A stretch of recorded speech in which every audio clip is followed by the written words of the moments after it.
Sovint hem dinat o sopat amb na Catalina i sempre ha exhibit les seves qualitats de cuinera. Bona, avesada a estar entre fogons. Amb ella encetam la tanda dels anomenats xefs de la confraria del bon gust. Si tot va bé, cada mes tindrem una recepta diferent i la seva realització física per part d'algun dels amics o amigues que tenen el do i la gràcia de moure's bé entre les possibilitats de la cuina.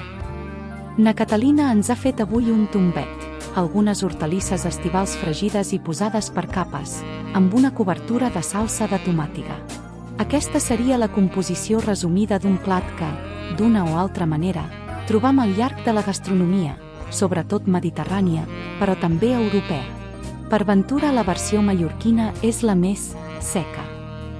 Certament, a moltes de les altres la salsa banya tots els ingredients i, fins i tot, algunes, són salsa pura amb inclusió d'algun dels ingredients típics, sobretot pebre, albergínia, ceba i tomàtiga, en menor proporció carbassí o carbassa i patata. El tombet, igualment que altres de les preparacions, encara que poden funcionar com un plat complet, es solen presentar acompanyant algun ingredient més destacat, ous, carn o peix. Cal també tenir en compte una varietat important i saborosa del nostre plat, la truita de tombet. Catalina Jaume Rafalina, Espont d'Inca, 1936. Esposa, mare, padrina i, fins i tot, repadrina. Administrativa i ajudant de galeria d'art, jubilada, ha cuinat tota la vida.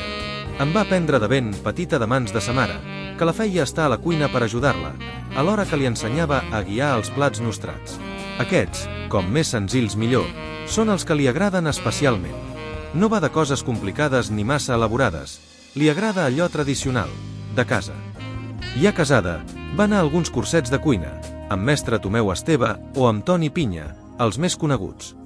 Li agraden especialment les coses torrades i bullides, però menja de tot, i en anar a algun lloc nou li interessa tastar el menjar que es fa allà.